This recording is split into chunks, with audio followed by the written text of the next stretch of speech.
Lydon is part Johnny Rotten and part sweet, cuddly John Lydon. And you're never quite sure which one's going to turn up. Ever get the feeling you've been cheated? He lost his mother very early.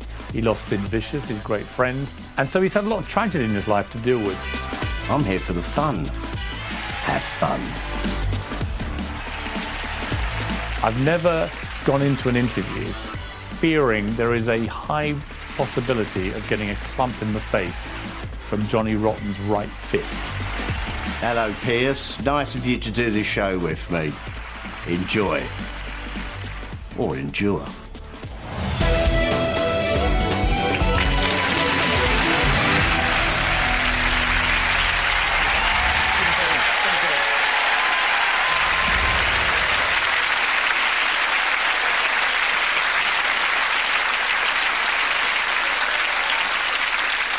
Hello, Piers. Bombs away then, is it? John Lydon, Johnny Rotten, you are a music icon, you're a cultural icon, and you're the only person who's ever come into one of his interviews clutching a black plastic bag. Oh, I'm sensible. I like cheap little bags. I carry all my stuff around in it, and I feel better than a man bag. What's in there? Toilet roll. Packet of ciggies. Yeah. Oh, go on, have a butcher's. Oh, we'll have a butcher's. Thank you. Wait till he sees the underpants. T-shirts, underpants. Wow. La Mer. Creme de la Mer. Love it. Most expensive skin cream in the world. And I didn't have to pay, because you lot dedicated that to me. For not dealing with the makeup department. Thank you very much. No, I keep my keys, my money, my cigarettes, just things I need, right? It's like a practical solution. Have you always done that? Always carried a bag? Always, yeah. I don't like designer bags or briefcases or any of that. It's just convenient. I was told by the production team, John doesn't want any makeup, no hair, he's fine as he is. Yeah. You just rocked up with your bag, Yep. you stood outside, chain smoking, and you came on, that's it. Yep. The only guest we've ever had that's done that. Well, you don't need all that rest of stuff, do you? I don't, anyway. You have no real vanity, then? No, I come with wrinkles and all, and there it is. I'm trying to hide the beer belly, though.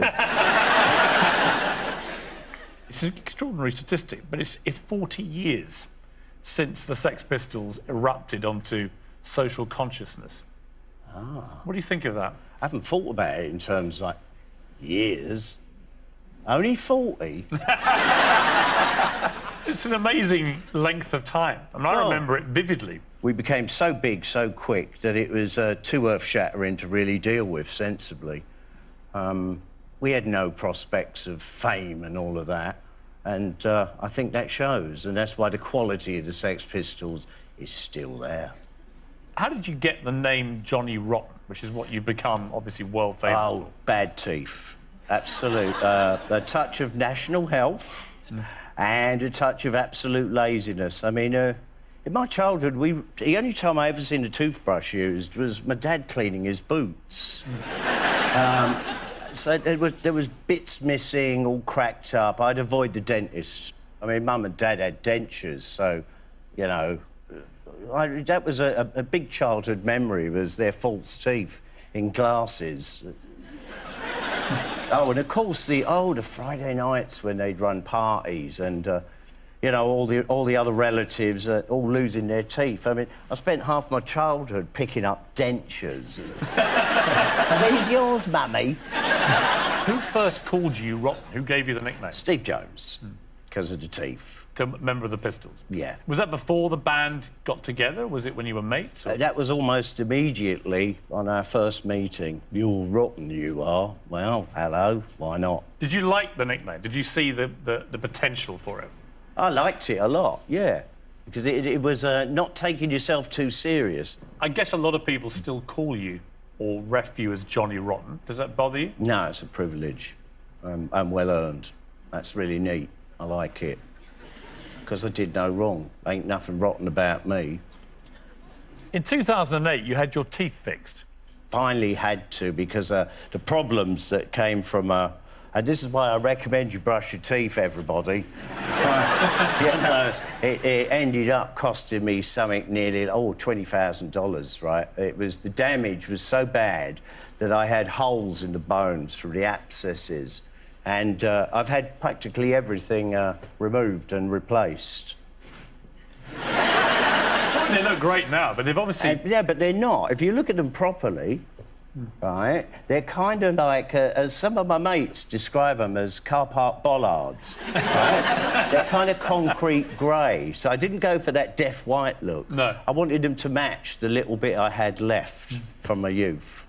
Let's start there. You're one of the most influential figures in British music. What is interesting about you, I think for those who don't know you, is such an eclectic range of musical tastes that you have. And we made a little list here. Mozart, Status Quo, the Bee Gees, Kool and the Gang. Why Mozart? Requiem. Absolutely. Just But why? love What does it do to you? Breaks me up inside. It just hits in all the right emotional places. It's the saddest death dirge. It's dedicated to the death of his father. Just beautiful, insanely excellent, and so superb because it's not finished, which is the answer to death. What is death? It doesn't have a finished conclusion. Perfect for me. You go from Mozart to Status Quo. Quite a leap musically. I love Status Quo. Why do you love Quo? Oh, my God, what they do with 3 notes. Just... You never liked the Beatles very much. Well, Mum and Dad played them way too much, you know? And so the prejudice was set in there. I just, you know, one more time of that awfulness. You're driving through London and Paul McCartney is also there and wants to meet you. What happens?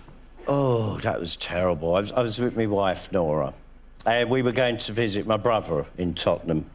And we had to go through past Harrods, and 2 people come running across the street, and it's Paul and Linda McCartney, and they're banging on the cab window.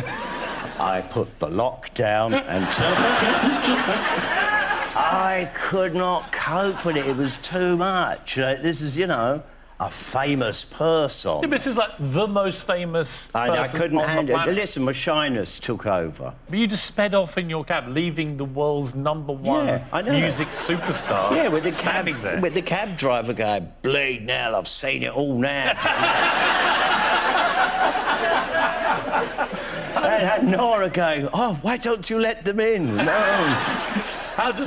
You know when things take you sometimes by surprise? Bang, it's Paul and Linda. I'm told you get stage fright sometimes so badly you throw up. Always, yeah, terrible. Literally, you throw up. Yeah, no, I can't eat before a gig. Can't. Panic, nerves, fear. Don't want to let people down. Once I get on stage, for instance, there's no shyness at all. Right? Mr. Rotten is full on.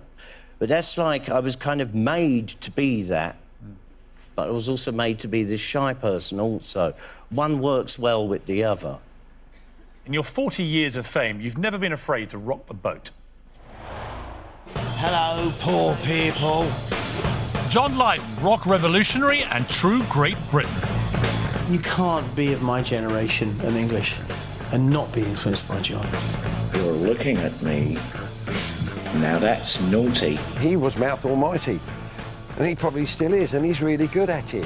It's a joke, it's a farce. John is and was an incredibly talented individual. He's wild. It's almost like, you know, a wild animal. As well as storming the music establishment with his bands, the Sex Pistols and Pill, there's so many 2 Bob Sods out there that want to sound like me. John has also rocked the world of TV. I'm a celebrity! Get me out of here! Giving us reality TV moments and wildlife programmes to remember. Did you see the teeth on that?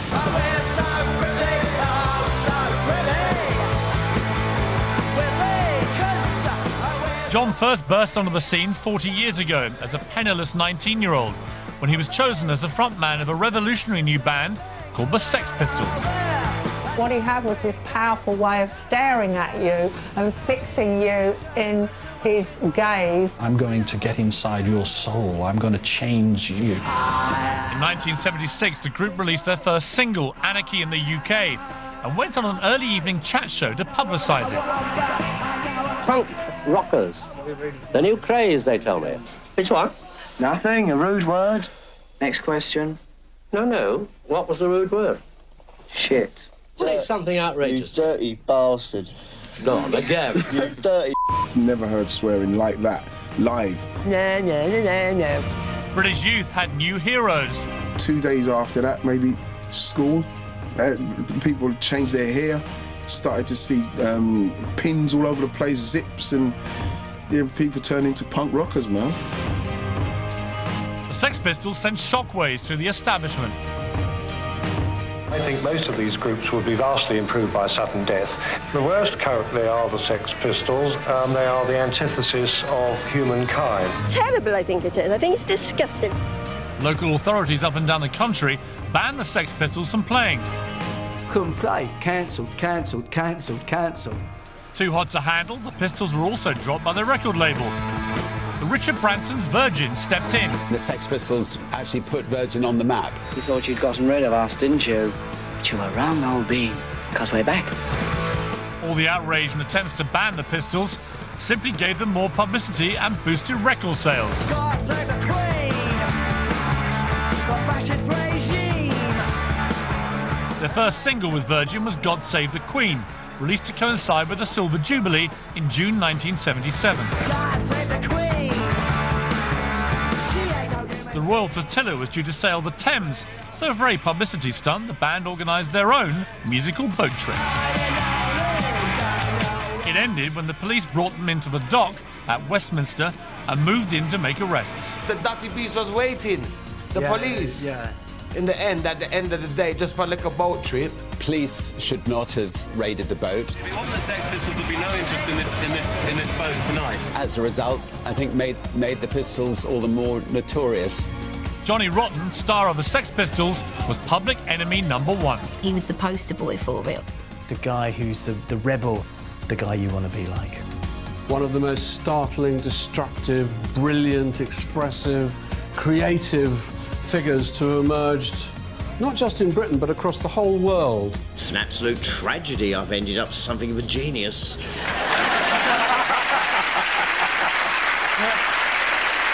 Oh, that's funny. So you wake up and you're public enemy #1. What's going through your mind? What an achievement. Did you like it? Was it a thrill? Yeah, absolutely. Normally I suppose most people in the world would, be very fearful of that. I loved it. I thought, if you can't get them all to love you, well, you can go the opposite. What was the ethos of you and the Pistols at the time that you think really hit a nerve with the youth? Well, I suppose we disliked each other so much that was going to come out in the music, and that anger and that resentment and confusion you have as a teenager, well, we have exemplified that. Did you become a physical target to people who wanted to make a name for themselves? Oh, yeah. Lots of attacks. It became impossible to do what I always loved to do, which is run around on my own and get up to my own, situations, because it would be gangs. What would they do to you? Just try to smash me to pieces, cut me up. Got razored a few times, bottle put in my head, and cuts around here, trying to gouge out my eye. I got a machete ripped through the jeans. Lucky, just stuck on the bit of the knee bone there. Could have torn the muscle out. Really extreme violence. Did it make with you... nonsense like, we love our Queen, Well, I never said I didn't either, I just don't like the institution. When the police boarded your Jubilee boat, they apparently uttered the immortal words, "Where's Johnny Rotten?" Yes. Do you remember how you responded? I did. I pointed to Richard Branson.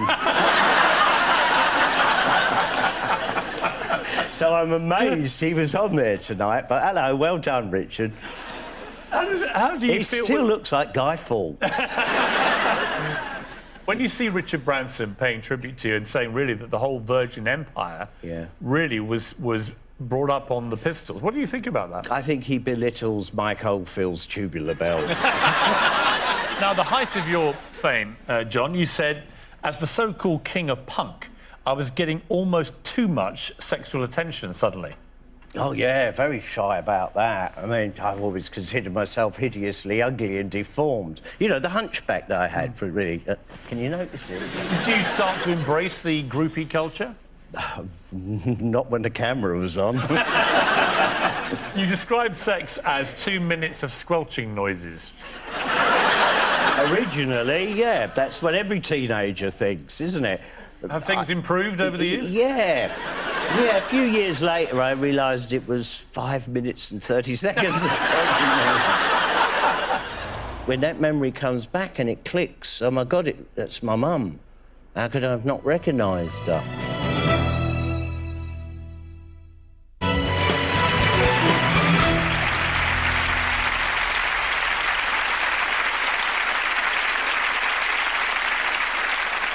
Go back to where it all started. You were born John Joseph Lydon in January 1956. Your parents were John and Eileen, who were both Irish immigrants, and you had 3 younger brothers, Bobby, Jimmy and Martin. What was life like in the household?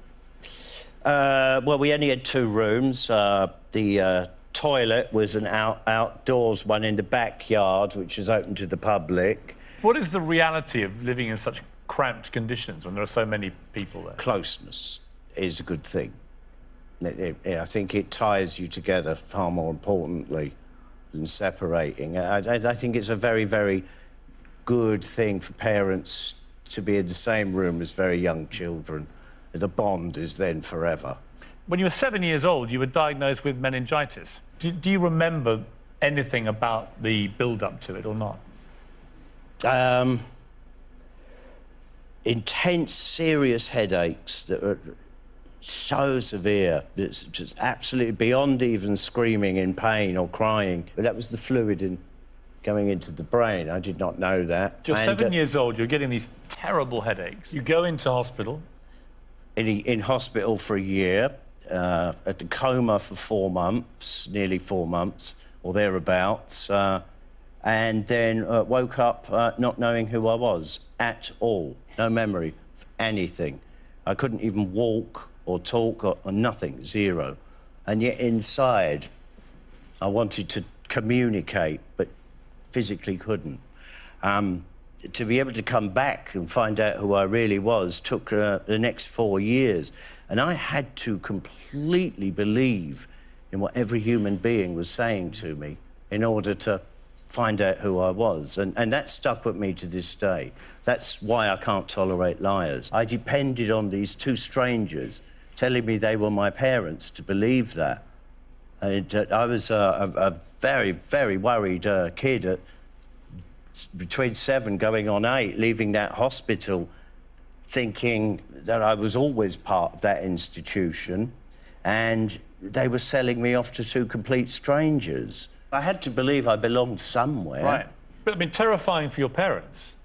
I would say, yeah, absolutely. And I know I shouldn't feel guilt about it, but when I look back on it, the pain they must have, like, gone through, you know, because I knew what I was going through. I just did not know them.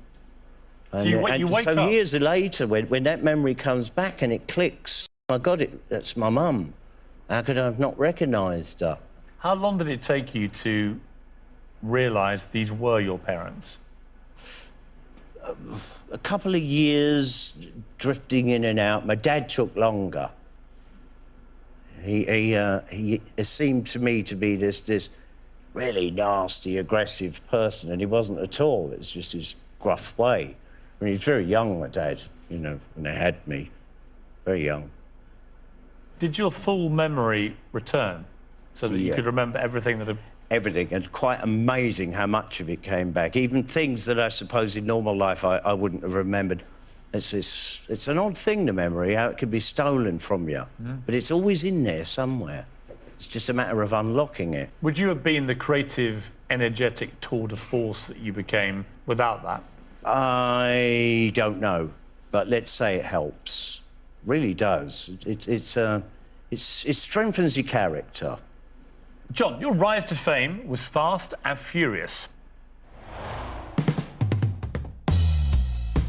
I am John, and I was born in London. John grew up on the estates of North London and from an early age liked to look different. John stood out like a beacon. He stood out like a beacon in more ways than one. John's dad was very strict. John wasn't allowed to dye his hair. He got thrown out, I think, for dyeing it green. You look so bloody boring. I think John's mum was a little bit more kind of laid back and chilled. She also used to knit these mohair jumpers, which John wore in the 70s and when the Pistols were famous. Johnny's mum were very, very, very, very close. He loved his mum, and she loved him. As frontman of the Sex Pistols, John, along with his best mate John Simon Ritchie, known as Sid Vicious, created a whole new iconic look. I would get T-shirts and I'd buy zips, and I'd sew the zips into the T-shirt, and then cut them. Safety pins in the ears. What's your dress made from? It was like a party atmosphere, but with this sinister undertone, because he was going to be the ringmaster.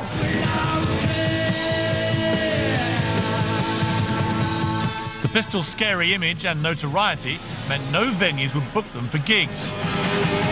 So, at the beginning of 1978, manager Malcolm McLaren took them to America. To me, it seemed really odd that they did an American tour at all. I think they're sickening and disgusting. They went to Texas. They went to the Longhorn Ballroom. They went to places no one's seen anyone with dodgy hair. You've got to have a pair of nuts to go down there and play in them gaffs. But backstage, tensions were high. John was arguing with Malcolm McLaren and best friend Sid, who had a heroin addiction. John had had enough of Malcolm and just, I think, couldn't stand continuing with him anymore. You'll get one number and one number only, because I'm a lazy bastard. The band's gig in San Francisco on the 14th of January 1978 was to be John's final performance with the Sex Pistols. Why should I carry on? Ever get the feeling you've been cheated? He'd had enough. You could see that. You watch footage of it, he'd had enough. You split up with the Pistols. Now you're occupying your time. Boringly. Would you like to start another band? Yes, I am. Within 6 months of leaving the Pistols, John was back with his new band, Public Image Limited, also known as PIL. After the breakup of the Sex Pistols, you did get excited about what John Lydon was going to do next. Punk had dried up musically, so you wanted something strange and peculiar and unexpected, and he did it. He invented a new kind of way of making music.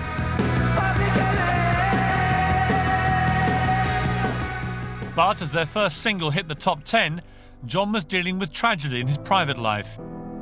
His mother, Eileen, had been diagnosed with terminal cancer. It was awful, because his mum was so special, you know what I mean? She passed away in November 1978, at the age of just 46.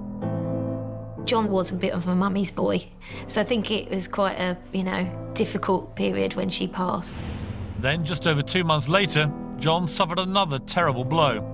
Star Sid Vicious is dead after taking an overdose of heroin last night. It was a dark period for John, but there was, funny enough, in it, as always, there was humour in that, We had a mate working the film game, and John got a load of props, and he turned his room into like Highgate Cemetery. Really? Yeah, and slept in it like that. Yeah, but it was like literally living in a crypt. His mum had died. Sid Vicious is dead. There's this huge come down off the insane mountaintop that was the Sex Pistols. He had to keep going. He couldn't stop, so sometimes he was running on empty.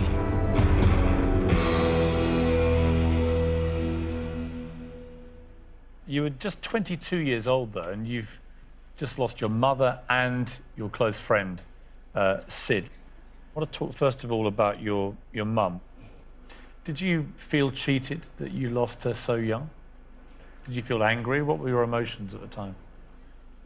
It's the worst thing in the world to visit, I suppose, anybody in any way at all, but when it's as close as a parent, to hear them say, I'm going to fight this, I'm going to beat this, it's... Oh.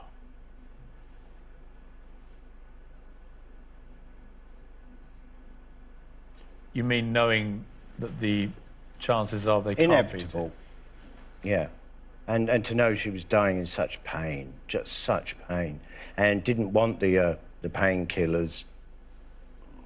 Did you feel cheap? Because they make you lose your mind.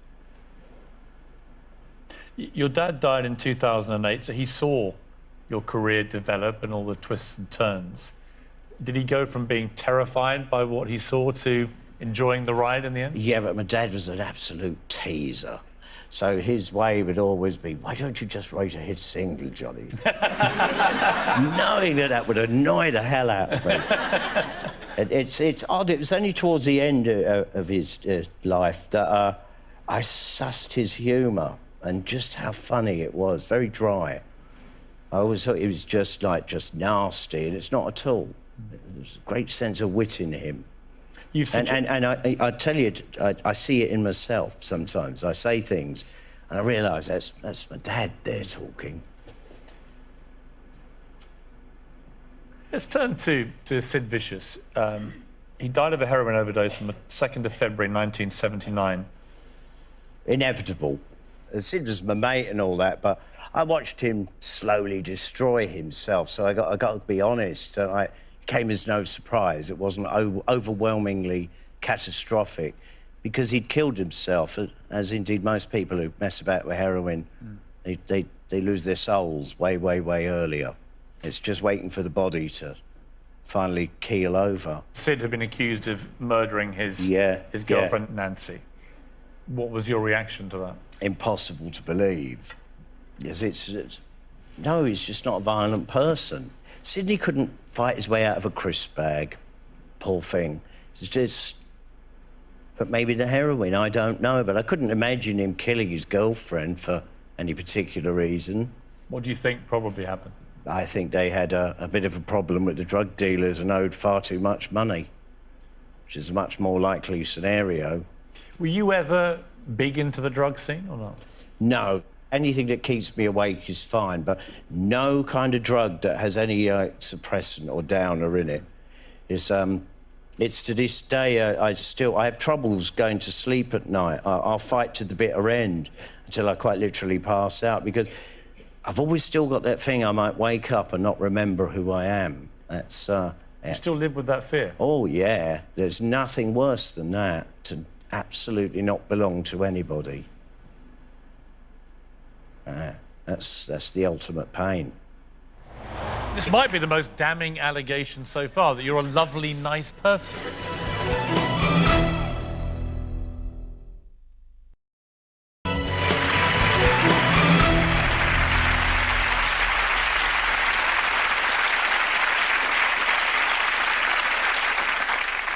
Tell me about style. What's been your favourite look of all of them over the years?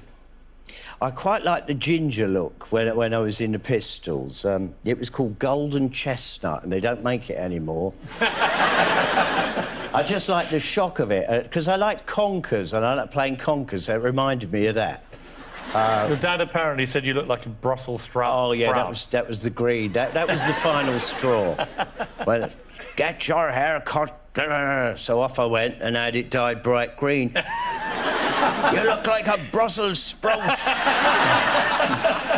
And that was it. Out I went. The punk look, as defined by the Pistols, with clothes held together by safety pins. Was it deliberate, or was it just, again, a sort of accident? No, it's what you have to do. Your jumper's falling apart, you've got to keep it on, it's cold.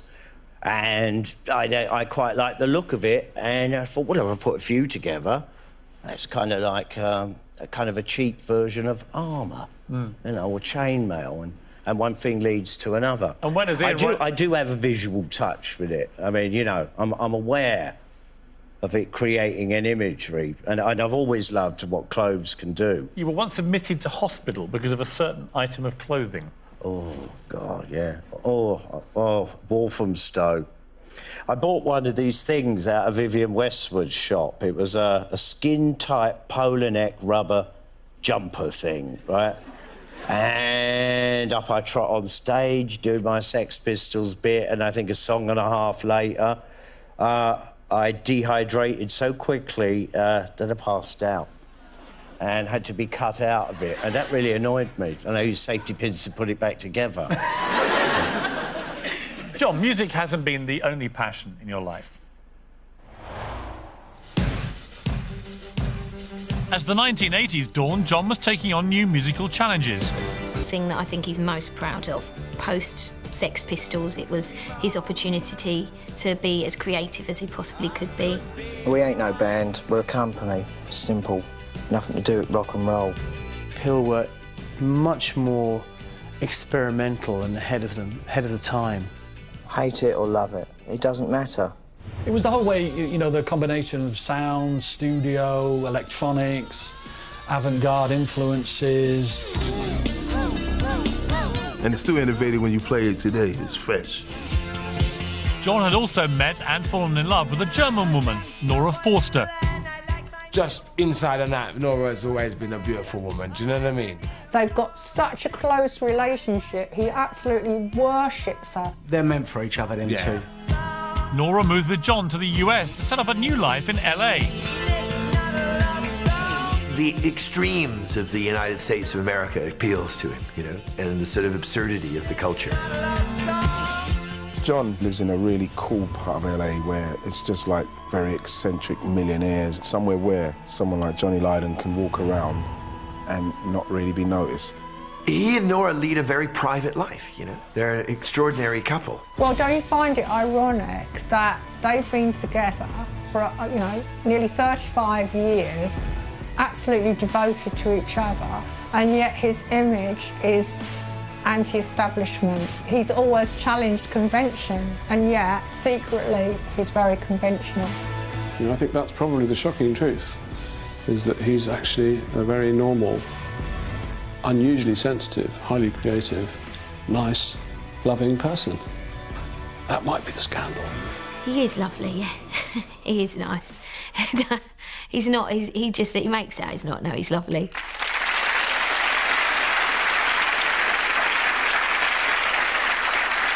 I mean, this might be the most damning allegation so far, that you're a lovely, nice person. I think I'm completely misunderstood. Listen, absolutely loving your partner it doesn't make you conventional or an anarchist or anything at all. That's a reality for me. I love the people I work with. I love the people that are my family members, and I particularly love Nora. We are just made in heaven. We are so awkwardly different. It's best person in the world I've When did ever you meet known. Nora? I think it might have been a Sex Pistols gig, and she was told terrible things about me, and that absolutely drew her straight to me. And we had a huge row, and from that, you know, at the end of slinging insults, burst out into laughter, and that's how our life has been ever since. We have really volatile moments, and then just can't keep up the negative momentum because there's so much more going on. What did your dad say when you first took her home? Do you remember? Oh, my God, Johnny, she's old enough to be going out with me. He did. Oh, fancy your chances, Daddy. She's 14 years older than you? Yeah. Does that matter? Has it ever mattered? Not at all. It's nothing Have you to ever do. noticed the age difference? No. You're a toy boy, basically. Oh, love it. Are you a bit of an old softie behind closed doors? Are you a romantic? I am a complete huggy bunny. Oh, yeah? Yeah, I am. Yep. A huggy bunny? Yeah. A word I never thought I'd use about you. Are you romantic? Do you do romantic things? Very romantic, but not in the way you'd think. It's not flowers on deliberate occasions. It would be a spur of the moment kind of thing. Like what? Well, I mean, Nora, at the moment, you can't buy tights in LA, so I'm going to go to Harrods tomorrow and get her a few pairs. But that is a very romantic thing to do. Well, there's a necessity, and so I meet the need, and that's how we are. You and Nora had an extraordinarily fortunate escape from certain death. Tell me about that. Pan Am. Yes, the Lockerbie flight. We were booked onto that. And I've always moaned to Nora because she should be so slow on timing. She's always late for everything, and she hadn't packed the case. And it was obvious we were going to miss the flight, so we just thought we're flying out the next morning. I didn't bother to tell anyone. And then, of course, we went back to bed, being what we are. And then everybody presumed we were dead because the Lockerbie flight went down. What is the secret, John, of a long-lasting relationship? Never mind marriage, just a relationship, do you really think? seriously good open rows. Really? Yeah. Say everything, throw it all out, and then have a great sense of humour about being wrong. Well, I'm still here, and the rest of them, what are still alive, nice bit of jail time for them. Jail time!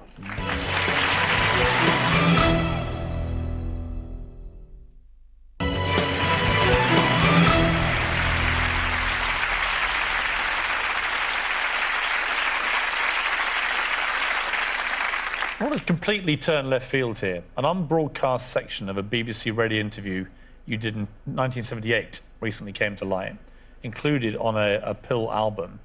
And you were talking about making a film where you kill famous people. Now, this has never been played on television before, but it has a particular relevance. Let's listen to this. So who else is on the goner list?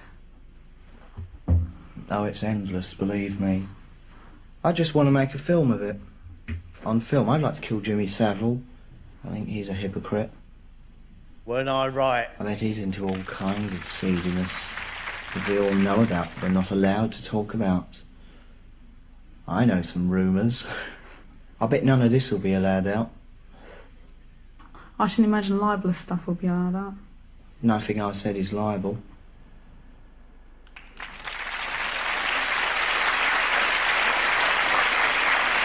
Sounds a bit harsh, the death list there. Well, but actually... Sometimes you're contentious in life just because you're bored of that But put aside put aside the rhetoric you were using, the fact that in 1978, at the height of the Sex Pistols explosion, there you are saying about Jimmy Savile, he was into all kinds of seediness that we all knew about. We weren't allowed to talk about it. I know some rumours.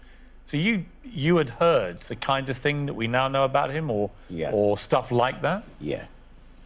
I think most kids did too. Most kids wanted to go to the top of the pops, but we all knew what that cigar muncher was up to.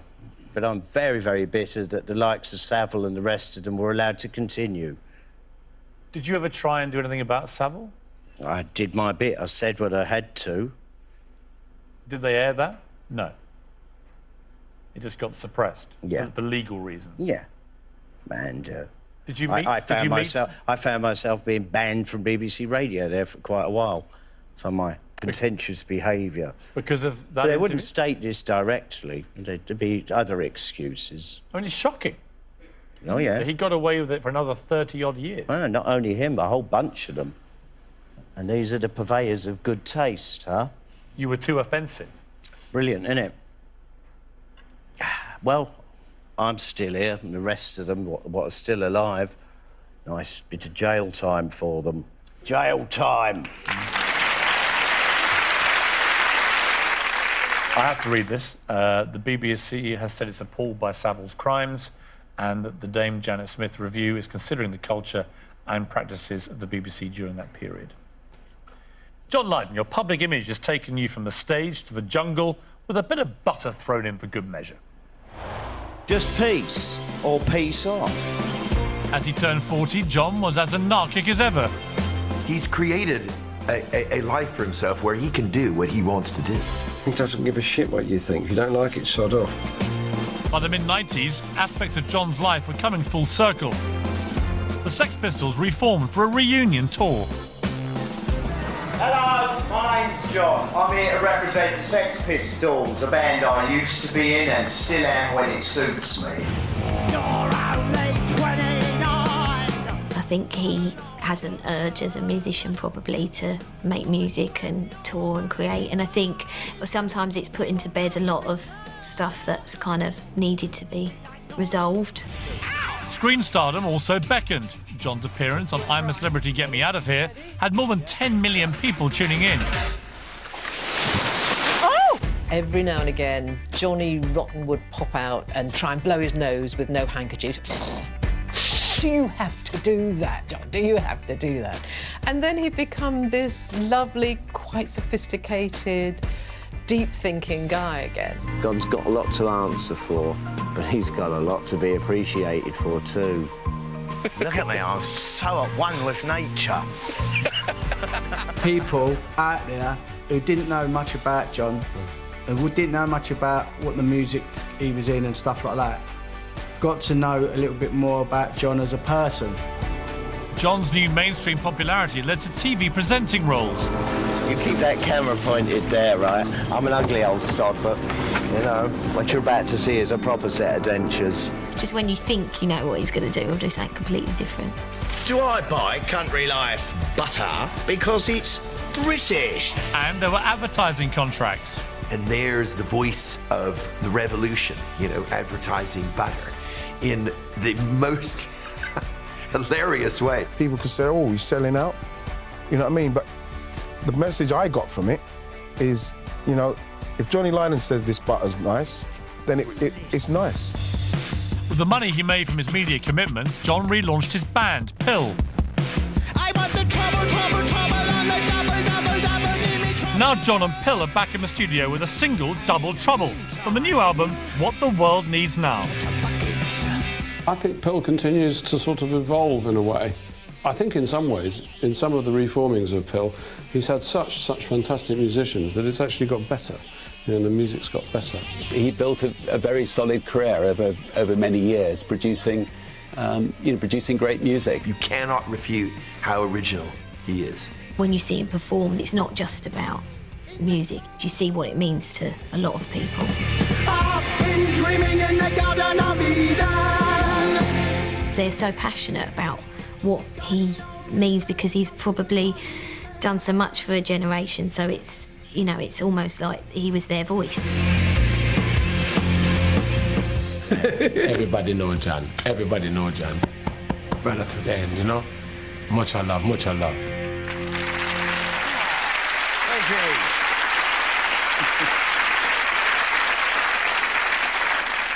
Do you think that Pill is producing, as someone suggested there, ever better music because of the quality of the musicians you have involved? Yeah, well, they became quality acts because we endured so long. I mean, you're bound to improve. I did that myself. I mean, I think I'm a hell of a lot further down the field now because I didn't give up. I kept at it. What's next for Pill? A newer album after this new album. What we do now is, and in it we find it works very well, is we make the money by touring, and that money that we've made then goes into recording, and then the cycle continues. It's very healthy that way. Do you still feel slightly anarchic? I don't suppose I ever did. I don't understand anarchy in that way, because it seems to be, to me, mind games for the middle class. So you're not really an anarchist, are you? I don't believe in anarchy for the sake of it, no, because you're just ultimately destroying something with nothing to replace it. That's just sheer spite and destruction. Do you feel? And also, when I see anarchists, I'm appalled. You go to these anarchist marches. Yeah. They're all wearing designer boots, trousers, rucksacks, cell phones, and they fly around the country and corporate airlines to do it. They're a disgrace to anarchists, aren't they? They absolutely are. And I don't like anything that offers a negative to other human beings. I don't find that to be very useful. Anarchy, it's irony.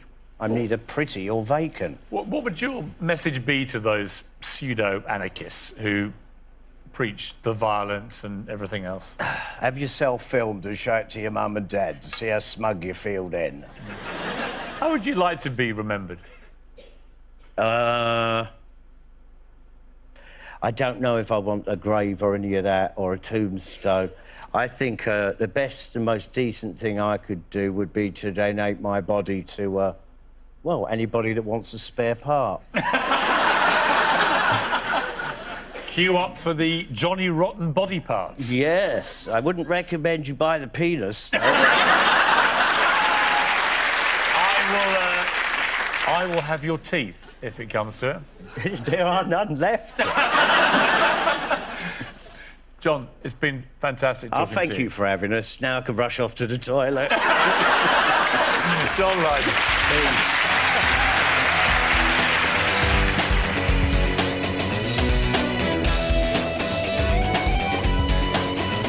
Next tonight, a full roundup of all the national and international news at 10. Then at 10:30, a look at the stories behind the headlines in Scotland Tonight.